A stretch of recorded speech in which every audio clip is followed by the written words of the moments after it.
Hello everyone, welcome to my channel Creative Ashita. So before seeing the video, please like, share, subscribe and hit the bell icon for latest update. तो guys आज हम cover करने वाले complete class 12 के सारे eco के picture based questions. तो चलिए स्टार्ट करते हैं। सबसे पहला है हमारे पास ये वाली पिक्चर है कि देखो सीरियस कंसर्न गिवन है हमें क्लाइमेटिक चेंज जो है वो टेक प्लेस कर रहा है। मतलब देखो ये सारी विंड की है सारी, ठीक है, जैसे कि विंड एनर्जी होती है ये सारी। तो इसमें हमको क्या करना है कि इसको हमें इमेज को वो करना है, डिस्कस करना है और दो स्ट्रैटेजी देनी है, ठीक है, इस ग्लोबल कंसर्न को टैकल करने के लिए। तो सबसे पहले हम देखते हैं क्या क्या स्ट्रैटेजीज़ होती है। जो रिन्यूएबल रिसोर्सेज है, जैसे कि इंडिया जब हम यूज़ करें रिन्यूएबल रिसोर्स का यूज़ करें इनपुट एफिशिएंट टेक्नोलॉजी का, तो ये हमें पिक्चर डिपिक्ट करती है। जो इंडिया है वो वेल इनरिच है सनलाइट से, वाटर से, विंड एनर्जी से। तो ये सारे जो है फ्री गिफ्ट्स हैं नेचर के, ठीक है। तो ये दो स्ट्रैटेजी हमें बतानी थी, ठीक है।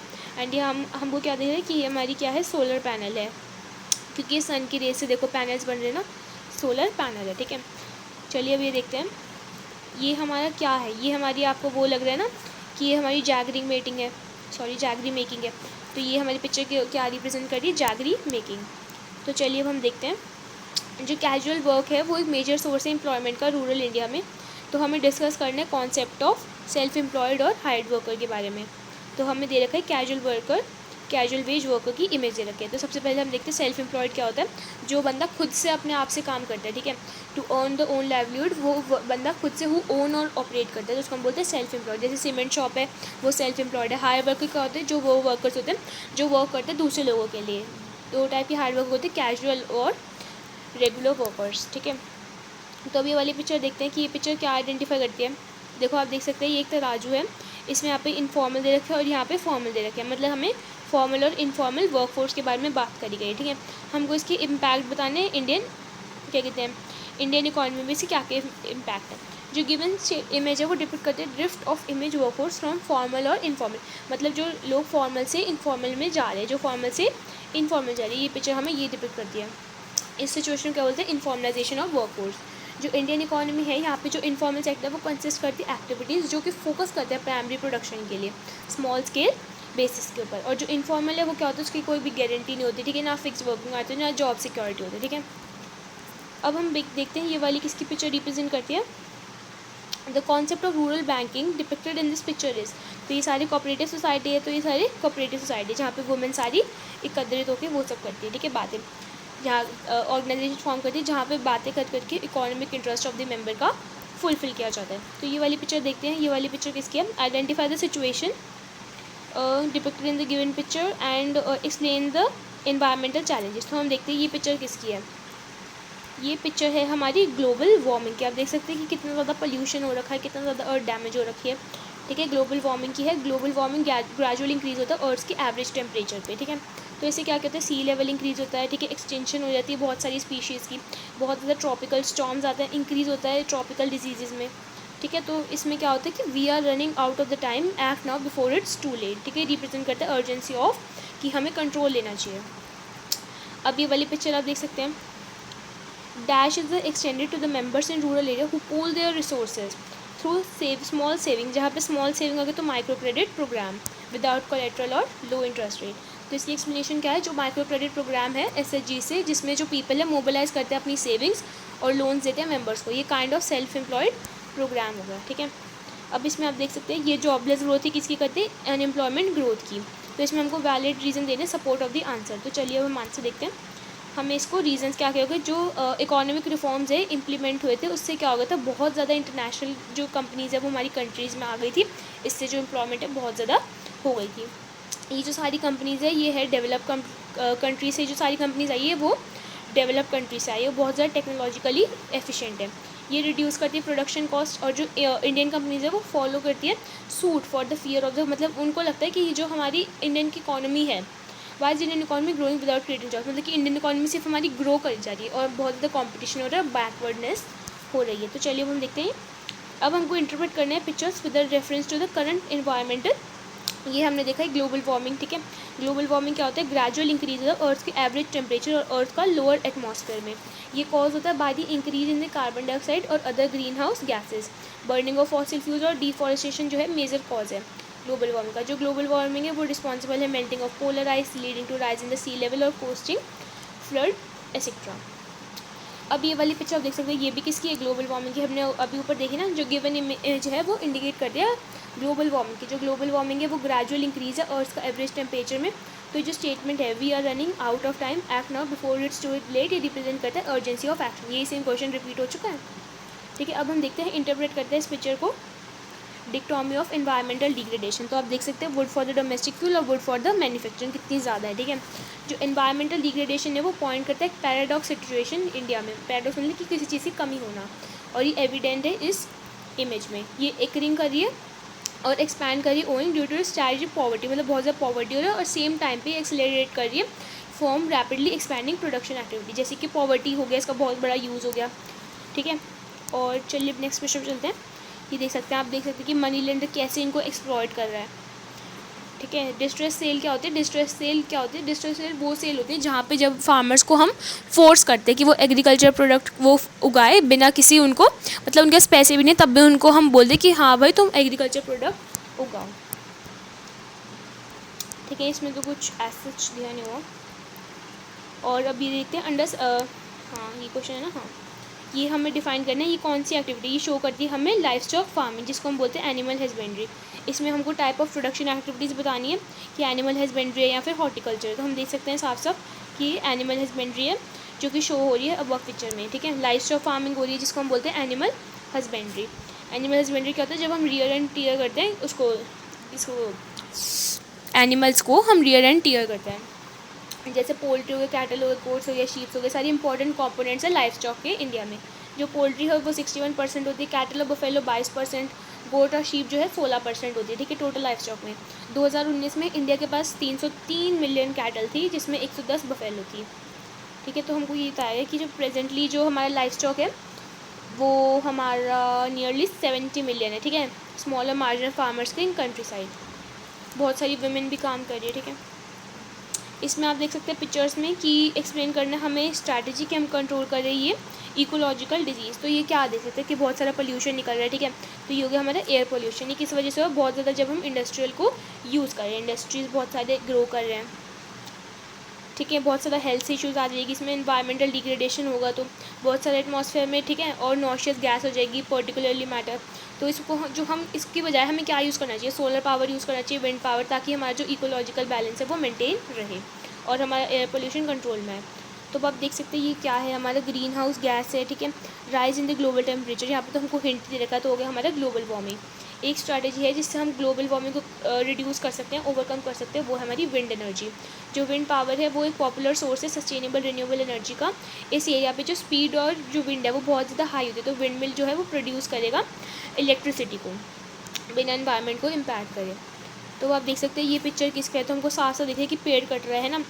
तो जो environmental cause when environment carrying capacity of the environment जब बहुत ज़्यादा हो जाती है, जब कैरिंग कैपेसिटी बहुत ज़्यादा हो जाती है एक्सेसिव एक्सप्लॉयटेशन से, तो उससे क्या होता है जो हमारी और when the generation of waste exceeds capacity of the environment. तो बस ये दिख रहा है कि बहुत ज़्यादा हम ओवर वेस्टेज कर रहे हैं, मतलब जितना हम उगा रहे हैं उससे ज़्यादा हम वेस्ट कर रहे हैं। तो इससे हम मैनिफेस्ट कर सकते हैं ग्लोबल वार्मिंग, ठीक है। इससे क्या क्या चांसेस है, क्लाइमेट चेंज होगा, ओजोन डिप्लीशन होगा, ठीक है, और बहुत सारे रिसोर्सेज जो है वो भी डिप्लीट होंगे। तो देखा हमने डिफॉरेस्टेशन की, जब हम बहुत ज़्यादा कटिंग करते हैं, पहले हमने थोड़ा बेसिक एक्सप्लेन कर दिया, फिर हमने इसका मेन बता दिया कि पिक्चर्स किस बारे में, कि डिफॉरेस्टेशन के बारे में। जब हम कटिंग करते हैं ट्रीज़ को, ठीक है, उससे क्या होगा, बहुत सारी प्रॉब्लम आई जैसे क्लाइमेट चेंज, ग्लोबल वार्मिंग। और जब हम रिड्यूस करते हैं तो उससे बहुत ज़्यादा पॉपुलेशन राइज का ऊपर इम्पैक्ट बढ़ता है, ठीक है। जो लॉस है फॉरेस्ट का वो लीड करता है इन्वायरमेंटल डिग्रेडेशन, लैंडस्लाइड और सॉइल इरोजन आदि। जब हम पेड़ ही काट देंगे तो जो हमको, जैसे कि ये पेड़ है हम इसको काट देंगे तो जो हम अगर लैंडस्लाइड आने तो और या फ्लड आना तो बिल्कुल ही ऐसा डायरेक्ट इम्पैक्ट होगा, ठीक है। ट्री जो होता है वो उसको प्रिवेंट करता है, तो वो भी नहीं हो पाएगा। अब आप देख सकते हैं ये क्या है हमारा कि सीरियस कंसर्न है, तो हमने अभी ऊपर देखा था कि इन्वायरमेंटल डिग्रेडेशन क्या है हमारा, कि हम यूज़ करें विंड पावर और यूज़ करें सोलर एनर्जी को, ठीक है। ये अब आप देख सकते हैं कि आइडेंटिफाई करना और एक्सप्लेन करना हम एक स्ट्रैटेजी। तो एक स्ट्रैटेजी हो सकती है सस्टेनेबल डेवलपमेंट, ठीक है। इससे हमें क्या दिख रहा है कि सस्टेनेबल डेवलपमेंट हो रहा है। विंड पावर जो है वो पॉपुलर सोर्स है सस्टेनेबल एनर्जी का, ठीक है। इससे क्या होता है जो हाई और विंड मिल जो प्रोवाइड करते हैं इलेक्ट्रिसिटी। अब आप देख सकते हैं ये किस चीज़ की पिक्चर है, ये कौन सा करंट चैलेंजेस हमें इंडिकेट करते हैं। जो गिवन पिक्चर है वो इंडिकेट करता है यूज ऑफ रिन्यूएबल एनर्जी, कि हमें रिन्यूएबल जैसे कि विंड हो गया, सन हो गया, ठीक है, ये सोलर पावर हो गया, ठीक है, और भी बहुत सारे हैं। इसमें आप देख सकते हैं कि जब हम इसमें हाँ बेसिकली तो यही रहेगा हमें कि हम जो है यूज़ करें non renewable resources of energy, जैसे कि विंड एनर्जी, सोलर पावर होगा, ठीक है, और हाइड्रो एनर्जीज़ की हम इंश्योर करें सस्टेनेबल डेवलपमेंट बिना किसी इम्पैक्ट इन्वायरमेंट को दिए। अब आप देख सकते हैं ये क्या होता है, ये हमने एक होता है हमारे सेल्फ एम्प्लॉयड और एक होता है हमारे हार्ड वर्कर। तो आप देख सकते हैं हमने इनको हायर किया हुआ है, हमको दिया हुआ है कि इसमें सेल्फ एम्प्लॉयड है या हायर है। तो ये सारे हार्ड वर्कर वो होते हैं जो दूसरों के लिए काम करते हैं, जिनको डेली वेजेस दिया जाता है, ठीक है। ये जो सारे वर्कर्स हैं कैजुअल वर्कर्स है रैदर देन रेगुलर वर्कर। जैसे जब बिल्डिंग बनानी तो बिल्डिंग बना दी, फिर इनके पास कोई भी जॉब नहीं है। अब आप ये देख सकते हैं ये किसकी है, जो पीपल है वो शिफ्ट करे एक रीजन से दूसरे रीजन। तो ये क्या है, ये इंडिकेट करता है माइग्रेशन हो रही है, ठीक है। इसमें हमको दे रखा है ना कि ये हमको वो दे रखा है बॉक्स में, तो इससे हम देख सकते हैं कि माइग्रेशन हो रही है, ठीक है, ह्यूमन कैपिटल फॉर्मेशन में। और माइग्रेशन की होती है जब जो हमारी यूटिलाइजेशन है इनएक्टिव स्किल्स का, यही फैसिलिटेट करता है फुलर या utilisation of skills. Migration involve करते हैं कॉस्ट ऑफ ट्रांसपोर्टेशन, मतलब उससे हमारी साइकिल कॉस्ट बहुत ज़्यादा होती है, तभी हम जो है कॉस्ट ऑफ ट्रांसपोर्टेशन हमें कम लगती है, मतलब बेनिफिट बहुत ज़्यादा होते हैं जाने के। देखो ना कि बेनिफिट्स मतलब सैलरी अगर हमें ज़्यादा है तो हमें कॉस्ट ऑफ माइग्रेशन तो हमारे लिए क्या ही लगता है। तो आप देख सकते हैं ये क्या है, हिंदुस्तान एरोनॉटिक लिमिटेड है, ये है नवरत्न की एक कंपनी है। नवरत्न जो है ये सारे ऑफर करे गए हैं, जिसमें 9 कंपनीज आती थी, ठीक है। इंफ्रास्ट्रक्चर बेस है, मतलब कुछ ऐसे थोड़ा बहुत एक्सप्लेन करना है। मेन तो है ये नवरत्न है, हिंदुस्तान एरोनॉटिक लिमिटेड। अब आप देख सकते हैं ये क्या है, ये हमें तो चैप्टर 1 में दिया होता है ना कि सुएज़ कनाल कब आया था 1869 में। इसको हमको इंटरप्रेट करना है। ये एक आर्टिफिशियल वाटरवेज है जो कनेक्ट करता है मेडिटेरेनियन सी को gulf of the sea Suez के साथ, और एक arm of the red seas, ठीक है। तो इसको थोड़ा बहुत एक्सप्लेन करना है। ये इससे मोनोपोली आती है इंडियन की foreign trade by the British government में, ठीक है। अब आप देख सकते हैं ये पिक्चर किसकी है, कम्प्लीटली डिटरमाइंड और कंट्रोल बाय सेंट्रल अथॉरिटी। ये किसकी है, सोशलिस्ट इकोनॉमी की, मतलब कि कौन इसको कर रहा है, कंट्रोल कर, सेंट्रल अथॉरिटी कंट्रोल करनी, तो इसको बोलते हैं सोशलिस्ट इकोनॉमी, जो डिसाइड करते हैं what to produce, how to produce, for whom to produce. इसमें क्या क्या आते हैं, क्या कहते हैं कि इकोनॉमी जिसमें जो प्रोडक्शन है वो collectively own by the society होती है एज अ होल। इसके प्रिंसिपल्स क्या कहते हैं, पब्लिक ओनरशिप है इसकी, और प्रोडक्शन जो है वो मैनर में है जहाँ पे सेल्फ जो सोशल वेलफेयर है वो मैक्सिमाइज होता है। Direct participation of the government है वो प्रोसेस है इस प्रोडक्शन का। तो आप देख सकते हैं ये क्या है, पिक्चर ए क्या रिप्रेजेंट करता है, पिक्चर बी क्या रिप्रेजेंट करता है। पिक्चर ए हमारा रिप्रेजेंट करता है स्मॉल स्केल इंडस्ट्रीज़ को, और picture B large scale industry को। ये हमें आइडेंटिफाई करना है यहाँ से। जो पिक्चर है वो रिप्रेजेंट करता है स्मॉल स्केल इंडस्ट्री को, थोड़े से बेनिफिट बता देने, कैरेक्टरिस्टिक्स बता देने। जो स्मॉल स्केल इंडस्ट्री है वो लेबर इंटेंसिव है, जबकि लार्ज स्केल जो है वो कैपिटल इंटेंसिव है। जो स्मॉल स्केल इंडस्ट्री है वो शो करती है लोकेशनल फ्लेक्सिबिलिटी, और जबकि लार्ज स्केल जो है वो डू नॉट शो करती है, मतलब शो नहीं करती लोकेशनल फ्लेक्सिबिलिटी। जो स्मॉल स्केल इंडस्ट्रीज़ है उसको कम इन्वेस्टमेंट चाहिए होती है, और लार्ज स्केल इंडस्ट्री को ज़्यादा चाहिए होते हैं। अब आप देख सकते हैं ये क्या है, इसमें हमें analyse the given analyse the image, हमें इमेज इसमें आइडेंटिफाई करनी है, और टाइप बताना है कि FII है या FDI है, ठीक है। और मेंशन करना है सब अकाउंट, और जिसमें BOP अकाउंट जो है वो रिकॉर्ड होता है और क्यों होता है, यानी कि हमको ये बताना है कि FDI है या FFI है, कौन सी इन्वेस्टमेंट है। जो ऊपर वाली इन्वेस्टमेंट है हमारी फॉरेन डायरेक्ट इन्वेस्टमेंट है, जिसमें आप देख सकते हैं कि फॉरेन डायरेक्ट मतलब डायरेक्ट इन्वेस्टमेंट होना है। स्मॉल बिजनेस जो है वो कॉन्ट्रैक्ट से ले रहे हैं ना, कॉन्ट्रैक्ट से स्मॉल बिजनेस लेते हैं, तो ये है फॉरेन डायरेक्ट इन्वेस्टमेंट। और जो एड टेक ओवर कर रहा है वो फॉरेन डायरेक्ट इन्वेस्टमेंट है, क्योंकि जो ये इन्वॉल्व करता है सिग्निफिकेंट ओनरशिप, मतलब कि डायरेक्ट ओनरशिप हो रही है ना, बिना उनकी लॉन्ग टर्म कमिटमेंट को रिफ्लेक्ट करेगा। और जो ये होती है रिकॉर्ड होती है किसमें, कैपिटल अकाउंट में, और BOP अकाउंट के कैपिटल अकाउंट में। ये रिफ्लेक्ट करता है कैपिटल अकाउंट, क्योंकि इसमें चेंज हो रही है ओनरशिप ऑफ एसेट, जहाँ पे भी एसेट आ जाए तो उसको हम बोलते थे कैपिटल अकाउंट। ये इन्वॉल्व नहीं करता movement of goods across the borders. तो अब इसमें आप देख सकते हैं कि फ्रॉम द इसमें डायग्राम हमें गिवन है, उसमें हम कैटेगराइज करना है उसके रिवेन्यू रिसिप्ट और कैपिटल रिसिप्ट को। ये बच्चों के पेपर एग्जाम में बहुत ज़्यादा आता है, तो ये बहुत ज़्यादा हमारा इंपॉर्टेंट है। तो इसमें हम देख सकते हैं कॉर्पोरेट टैक्स 21 है, और रिकवरी 3 पैसे, नॉन टैक्स ये है, बॉर्डर ये है, ठीक है। और हमें क्या आइडेंटिफाई करना है इसमें, रेवेन्यू रिसिप्ट और कैपिटल रिसिप्ट। रेवेन्यू रिसिप्ट क्या होती है, हमारे टैक्स और नॉन टैक्स, जैसे कि corporate tax, customs, income tax, non tax revenue, GST और अदर टैक्स। रीज़न क्योंकि इसमें जो है neither leads to decrease in the asset और नॉर इन दी लायबिलिटी। मैंने आपको ट्रिक बताई थी मैंने पावरफुल बूस्टर में, तो आप वहाँ पे जाके रेफर कर सकते हैं। जो कैपिटल रिसिप्ट है उसमें बॉर्डरिंग या अदर लायबिलिटीज़ आ गई, जिसमें रिकवरी ऑफ लोन, ये सब चीज़ें आ गई इसके अंदर। इसमें क्यों होती है, क्योंकि डिक्रीज़ करता है एसेट और इंक्रीज़ करता है लायबिलिटीज़ को। अब इसमें आप देख सकते हैं 92 क्वेश्चन है हमारा। जो बिजनेस रिसिप्ट ये रहा, बजटरी रिसिप्ट और बजटरी एक्सपेंडिचर। हमें जो इमेज गिवन है, हमें ऊपर ये बताना है कि कौन सा टाइप ऑफ बजट जो है वो हाईलाइट करा गया है इमेज में।